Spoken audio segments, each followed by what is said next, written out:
On vous souhaite la bienvenue à ericlatour.com. Dans quelques instants, on reçoit Lynn Poitras et son entreprise Formation Poitras. Elle a remporté des prix le printemps dernier au Gala Ose Entreprendre, un service de formation pour les gens qui veulent travailler en restauration. Mais d'abord, faisons un pré-bilan du Festival de Montgolfière édition 2017, la 34e édition. 300 000 visiteurs. Est-ce que l'événement est en bonne santé financière? Selon les organisateurs, je pense qu'on a bien l'impression qu'on fera cette année nos frais.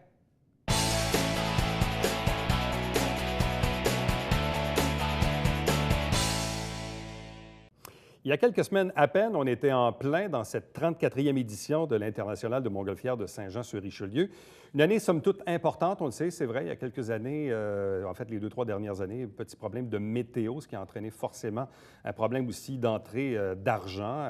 Certains même se questionnaient à savoir si l'événement était en péril ou non. Bref, faisons un pré-bilan de cette dernière édition avec nos deux invités. D'abord, la présidente du conseil d'administration de la Corporation, Patricia Poisson. Bonsoir. Bonsoir, Eric. Accompagnée du directeur exécutif de l'International, Benoît Lebé. Bonsoir et bienvenue. Salut, Eric.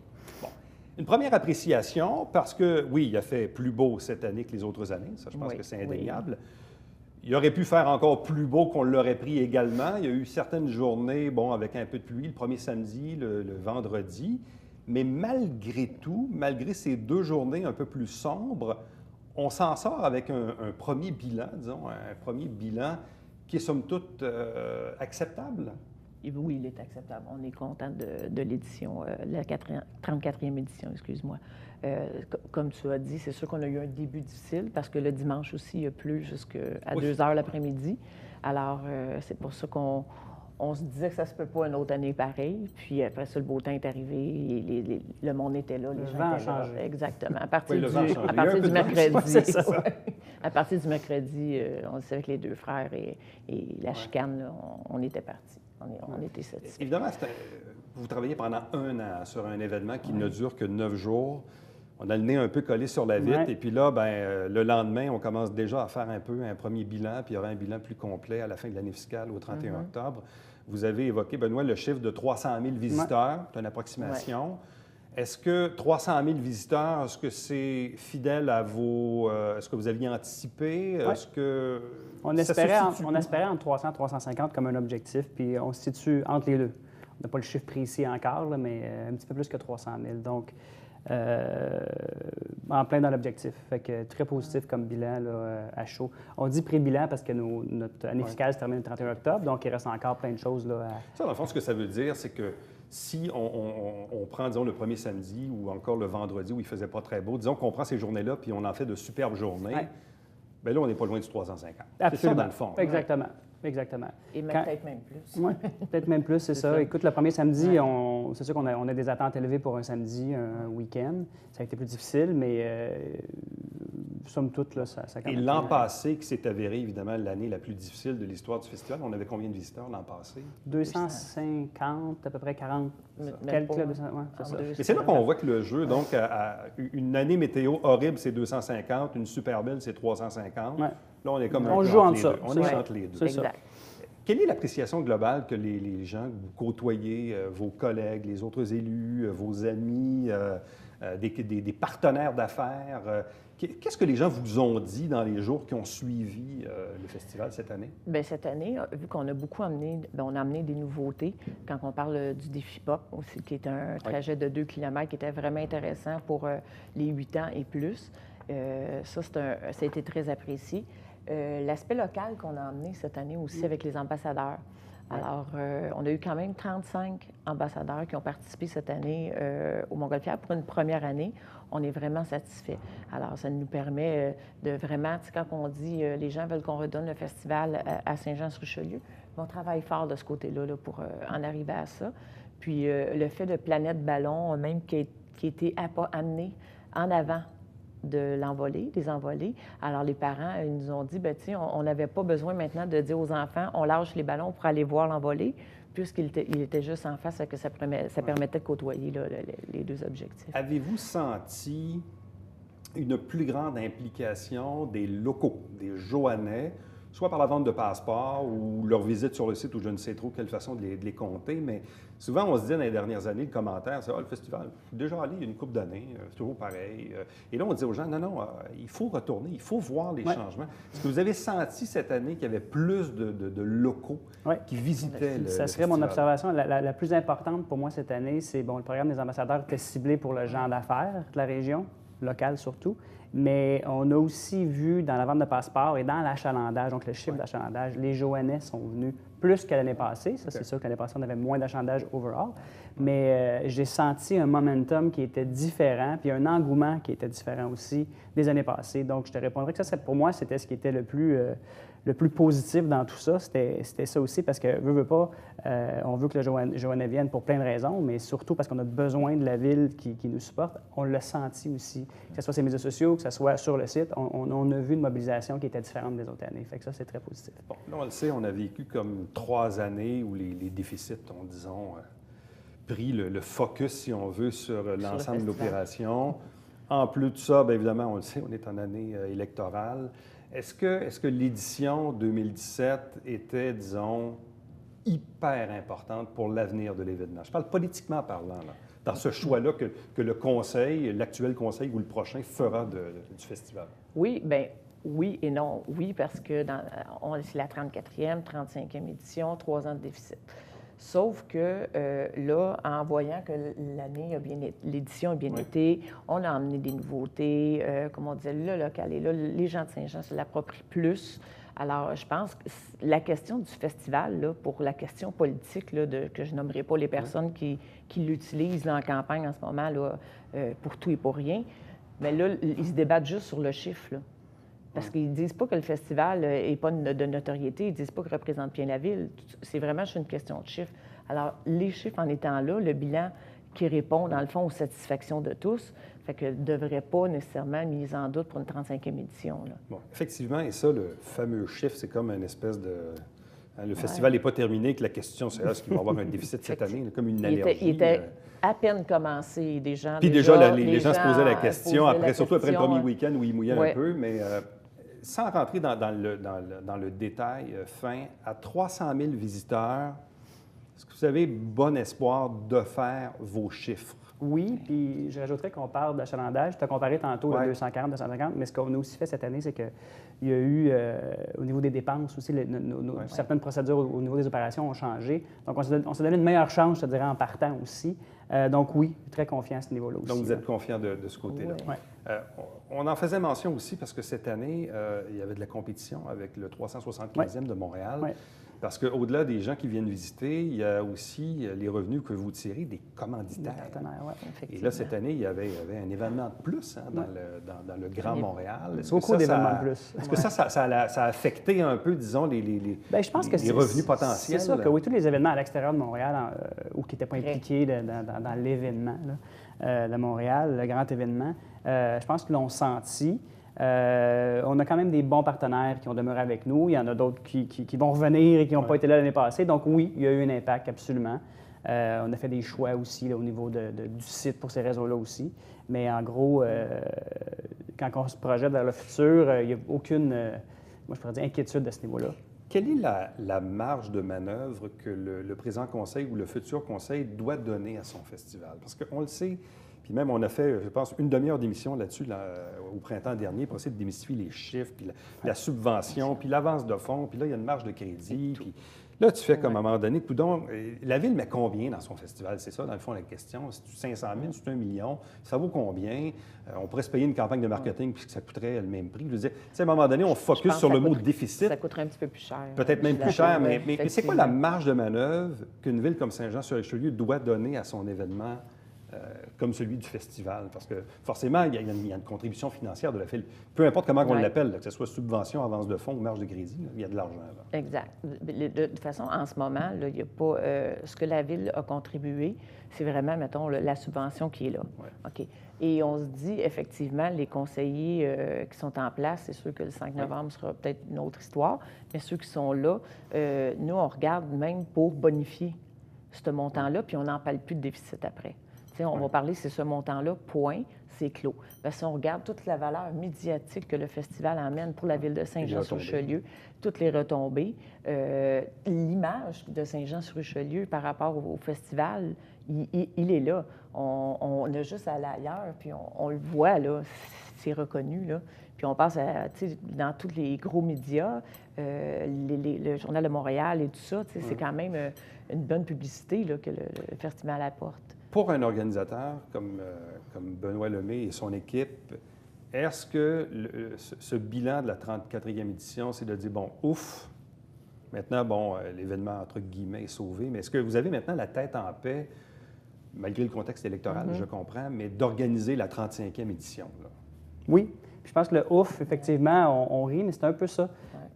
C'était pas qu'on voulait se rendre tout de suite au 35e, au contraire, il fallait qu'on réussisse la 34e.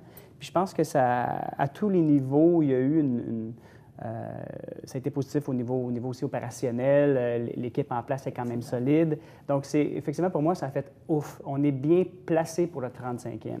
C'est dans ce sens-là, mais absolument. Puis on est déjà pas mal là-dedans. On fait le bilan du 34e, mais on commence déjà le 35e.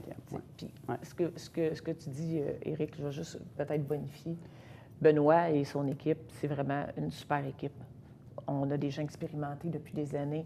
Le travail est effectué, c'est consciencieux. On prend la peine de... tout est réfléchi, tout est pensé en conséquence du festivalier. Ils font un travail extraordinaire. Puis d'année en année, quand tu dis d'année en année, on essaie toujours de trouver une idée, trouver quelque chose de nouveau. C'est une équipe extraordinaire que Benoît et son équipe, là, on est fiers de. Merci. Je veux ouvrir une parenthèse parce qu'on a eu quelques discussions durant le festival. Justement, les fameuses journées où il ne fait pas très beau. Parfois, on le sait, entre autres le vendredi, effectivement, entre 17 et 20h30, il n'y avait pas grand monde. Puis là, oups, à 9h, les cow-boys fringants arrivent et la scène est pleine. Et là, tu dis, bien, finalement, il y a du monde. Mais ça, c'est intéressant de le dire parce qu'il y a deux clientèles. Ouais. Il y a la clientèle familiale qui vient, entre autres, pour les ballons et qui reste pour les spectacles. Mais il y a celle aussi qui ne vient à peu près que pour les spectacles. Et ça nous donne une perception, des fois, qui est erronée sur le nombre total de visiteurs que le festival a pu connaître une journée où il y avait un peu de pluie. Comme ce vendredi-là. C'est ça. Je pense que le réflexe des gens qui connaissent le festival, c'est de regarder devant la scène et de dire « Ah, c'est une bonne soirée ». Mais en tant qu'organisateur, que je connais le flot de circulation ou le flot d'achalandage, on a un roulement à partir de 2h30. On a des gens qui quittent tout de suite après l'envolée. Beaucoup de gens qui quittent tout de suite après l'envolée. Puis là, tu as un autre batch de gens qui rentrent après. Quand on a une belle journée, on a des gens qui rentrent et qui sortent toute la journée. Ça, c'est une bonne journée pour moi. C'est pas juste devant la scène, parce qu'on a beaucoup plus de monde le jour qui se promène dans les manèges puis dans des activités. Et là, le week-end dernier, je pense que vous êtes allé à Gatineau. Oui. Oui. Honnêtement, je ne suis jamais allé à Gatineau. Non. Jamais allé à Gatineau pour le festival, j'entends. Quand vous visitez Gatineau puis vous revenez après, qu'est-ce que vous vous dites? Est-ce que vous faites des comparables? C'est intéressant, ça, c'est bien. C'est sûr que oui, mais on a une bonne relation avec les organisateurs là-bas, donc on en discute même ouvertement de qu'est-ce qui est différent. Puis on s'entraide sur certains points. Je te dirais, personnellement, moi, c'était la première fois que j'y allais. C'est la deuxième fois que j'allais à Gatineau, mais la première fois en tant qu'organisateur d'événements. C'est pas comparable à plein de niveaux. Okay. Au niveau plus mon œil opérationnel, c'est pas comparable. Par contre, il y a des gens qui aiment la montgolfière. Il y a beaucoup de locaux. C'est dominant de la région. Nous, c'est un petit peu plus mélangé. On a des gens qui viennent de l'extérieur un petit peu plus que Gatineau. La formule est similaire au sens qu'il y a des montgolfières, il y a des spectacles, il y a des activités familiales. Ils ont beaucoup plus d'artisans, beaucoup plus de tu peux magasiner un petit peu une foire, c'est ça, à Gatineau. Okay. Donc, à l'œil, c'est un peu ça. Oui, mais il y avait beaucoup de monde. 40 ballons. Oui, moins de ballons. Ouais. Alors, les ballons, nous, on a le privilège de voler à 360. Sans eux, c'est, mettons, cette direction-là. Oui, ils ne peuvent pas survoler la colline parlementaire. Exact. Après ça, c'est l'aéroport, tu as la rivière. Alors, vraiment qu'une direction. Parce que Sylvain n'est pas là. Oui, absolument. Oui, c'est le fun. C'est le fun de faire ça. Se comparer un petit peu. Bien, à vous deux, merci beaucoup. Félicitations encore une fois. Puis souhaitons longue vie à cet événement qui est important pour la région, notamment pour la préparation de cette 35e édition. On va vous attendre l'année prochaine. Merci. Merci. Restez avec nous puisqu'au retour, on parle d'une entreprise quand même super intéressante, Formation Poitras.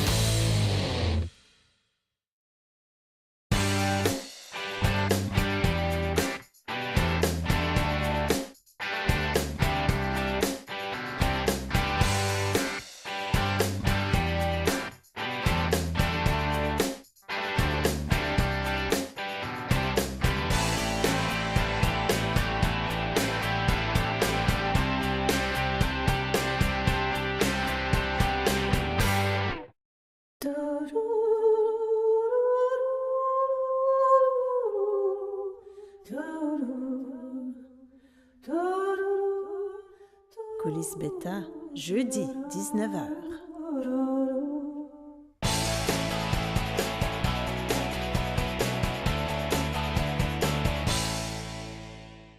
Il y a quelques mois, j'ai eu le privilège d'animer un gala, le gala Ose entreprendre à Mont-Saint-Grégoire. Et en même temps, évidemment, il défilait des gagnants pendant cette soirée-là. Et notamment, l'entrepreneur qu'on va vous présenter, qui a remporté quelques prix durant cette soirée, il s'agit de Lynn Poitras, de Formation Poitras. Bonsoir et bienvenue. Bonsoir. Et là, je trouvais ça intéressant parce qu'on parlera de votre parcours ensuite, mais votre entreprise, puis vous me corrigerez. Dans le fond, vous êtes une entreprise, vous donnez de la formation pour les gens qui veulent travailler dans les bars et les restaurants. Les restaurants plus. Les restaurants. Oui, c'est ça. Plus spécialisé restauration familiale. Bon.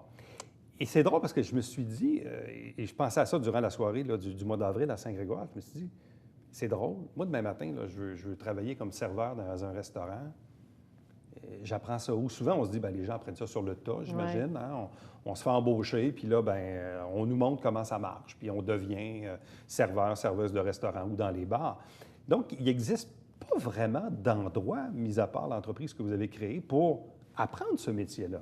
Bien, en fait, il y en existe. C'est les THQ à Montréal. Oui, il y a aussi au secondaire ici, il y a un DEP qui se fait en restauration.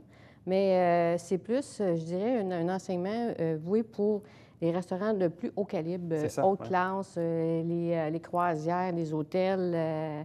Mais pour la brochetterie, la pizzeria, le restaurant déjeuner, les franchises, des restaurants, là, qu'il y a des line-up, puis que les serveurs, mais il faut qu'ils s'enlèvent les doigts dans le nez, puis il faut qu'ils opèrent, il faut qu'ils roulent. Puis des fois, bien, c'est ça, ils n'ont pas la formation, ils ont le vouloir, ils ont la motivation, ils peuvent avoir une belle personnalité, mais ils ne savent pas comment procéder. Puis ils procèdent tout croche. Et vous, cette idée-là est venue comment? Premièrement, je présume que vous aviez déjà une expérience dans le domaine. Oui. Mais qu'est-ce qui fait qu'un jour, vous vous êtes dit, bien, pourquoi pas mettre sur pied une entreprise qui va servir justement à former, à donner du coaching aux gens qui veulent travailler là-dedans? Bien, j'ai vu beaucoup de jeunes talentueux qui souvent sortaient par la porte d'en arrière en pleurant. Puis, des fois, la formation qu'on donne dans les restaurants, disons que moi, j'ai fait beaucoup de franchises. Puis les franchises qui ont d'avantages, c'est ça, c'est que c'est des clés en main. Puis, ils ont des formateurs qui forment les serveurs. Mais une fois que c'est fait, la première fois quand ils ouvrent l'endroit, mais il n'y a pas de suite par après. Fait que d'année en année, il y a un roulement de personnel qui se fait. Les nouveaux qui sont engagés ont moins de formation. Puis la façon qu'on procède pour former ces gens-là, c'est vraiment là, superficiel. On leur montre que la cafetière, l'ordinateur, bon, mais là, les commandes sont à telle place, ton menu, c'est ça. Là, elle est suivie pendant 2-3 chiffres. 2-3 chiffres, c'est à peu près 2 heures à peu près chaque chiffre, fait que c'est pas beaucoup. Puis après ça, bien là, on s'attend à ce qu'elle opère, puis que, écoute, là, samedi, il faut qu'elle soit prête à aller sur le plancher. On lui donne une petite section pour commencer, puis tout de suite, le lendemain, c'est la grosse section, puis il faut opérer. Puis ils ne sont pas équipés. Fait que des fois, ils tombent dans le jus, les clients ne sont pas contents, les patrons ne sont pas contents, les autres personnes qui travaillent avec eux autres aussi. Puis ce qui arrive, c'est que le patron n'a pas le temps de les former. Ouais. Les autres filles, quand ils les forment, c'est ça, ils travaillent. Puis quand ils en ont une à former, bien, eux autres, ça leur gruge du temps à eux autres. Fait qu'il n'y avait pas vraiment d'entre-deux. Puis je trouvais ça de valeur parce qu'il y avait des personnes qui avaient du potentiel. Puis je me disais, s'ils pouvaient avoir une base au moins, une formation, tu sais, comment se présenter devant le client. Quand il y a un client qui n'est pas fin, quand il y a un client qui demande des choses qui sont difficiles. Il y a des fois que les autres, ils prennent ça tout personnel, mais c'est l'inexpérience qui fait ça. Mais avec l'expérience, on apprend qu'il n'y a rien de personnel. Puis ça arrive des fois qu'on arrive dans le caca. Puis, mais c'est la communication avec le client, c'est le partage avec le client. Puis moi, bien, ma force, c'était ça. C'était, moi, je travaillais pour le client. En même temps que mon boss, c'était pour moi, c'est sûr, c'est mon patron, c'est mon gagne-pain. Je respectais beaucoup mon patron et les procédures de l'endroit. Mais au bout du compte, c'est le client. Et là, ça fait combien de temps que vous avez commencé à former des gens officiellement là, avec la compagnie? Moi, j'ai parti à mon entreprise, c'est un petit peu avant les fêtes, mais je dirais que j'ai commencé vraiment à en faire à peu près au mois de février-mars.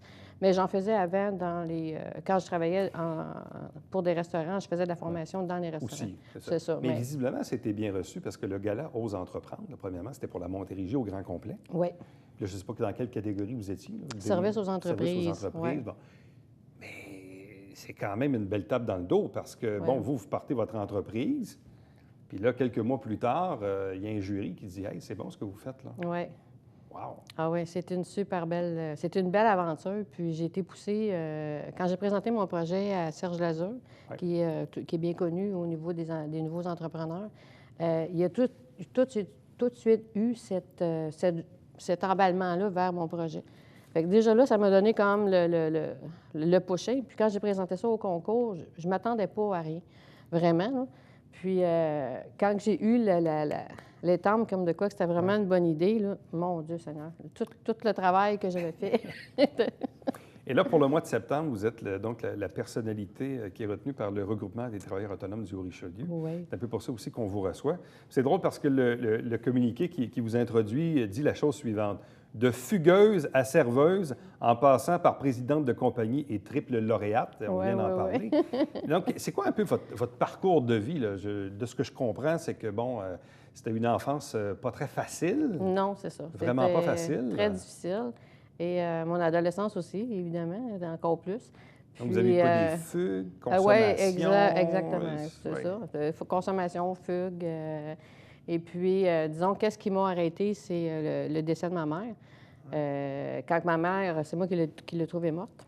Et puis, quand je venais de revenir à la maison, puis ma mère, elle m'avait demandé de repenser à ma vie, à ma carrière et tout ça. Puis j'avais dit, bon, OK, je vais faire une demande au cégep. Puis, une semaine après, j'étais revenue, elle est décédée. Fait que le fait que ça s'est arrivé, ça m'a comme secoué, j'ai tout lâché. J'ai tout lâché la consommation, j'ai tout lâché tout. Puis, je me suis garochée 100 dans mes études, en mémoire et en respect pour elle. Puis, j'ai fait mes 3 ans de cégep. J'ai travaillé dans l'industrie de l'imprimerie. C'est là-dedans que j'ai étudié. Puis, comme on sait tous, l'industrie de l'imprimerie a fait comme... Oui. Fait que, mais le temps que j'étais aux études, c'était une job de serveuse que j'avais. Puis la job de serveuse que j'avais m'aidait à payer les études, mais j'avais pas personne à la maison. Mon père est décédé dans l'année suivante de ma mère. Fait que j'étais vraiment, on était seuls à payer, là. Fait que, puis cette job-là m'a permis de gagner ma vie, m'a permis de payer mes études, m'a permis par après, quand il y a eu des abolitions de postes, de retrouver du travail et de toujours gagner ma vie. Puis quand j'ai fait un recul sur toutes mes années de travail en restauration, j'ai pu voir l'immense bonheur que j'ai eu à travailler dans toutes ces années-là, les familles que j'ai rencontrées, les gens qui ont transformé ma vie, mais aussi les vies que moi, j'ai transformées. Puis ça, comme tel, là, c'était la famille, dans le fond, que j'ai jamais eue. Puis je sais que je suis pas toute seule qui a eu une enfance comme ça. Puis ça peut aider quelqu'un d'autre, cette formation-là, ou cet emploi-là, quelqu'un qui n'aurait pas pensé faire ça comme métier. Mais là. souvent, moi, j'ai vu, là, surtout peut-être quand j'étais dans la jeune vingtaine et que j'allais plus souvent dans les bars, mais je rencontrais des filles qui étaient aux études, Ouais.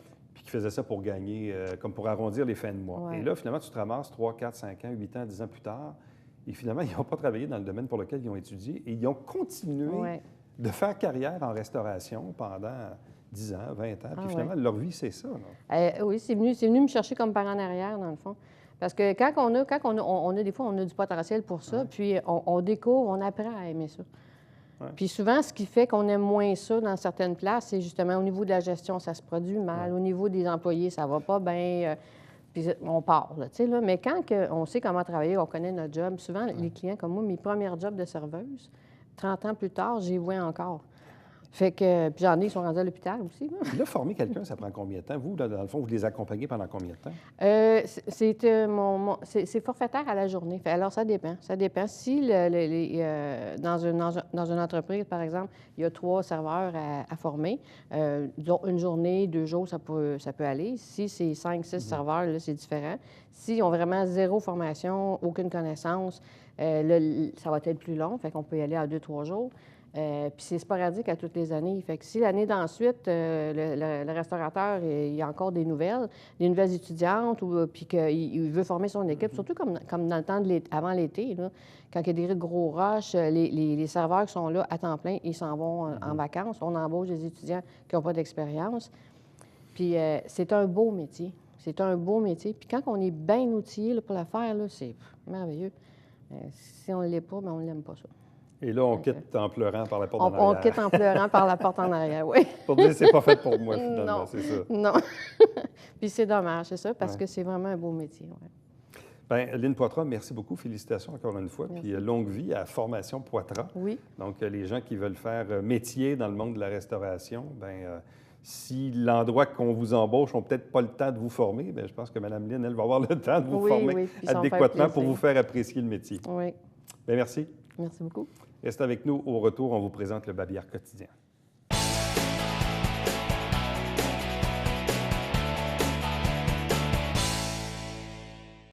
Il y a eu au cours des dernières semaines l'inauguration d'un nouveau parc de planches à roulettes au 101 de la rue Laurier dans le Vieux-Saint-Jean.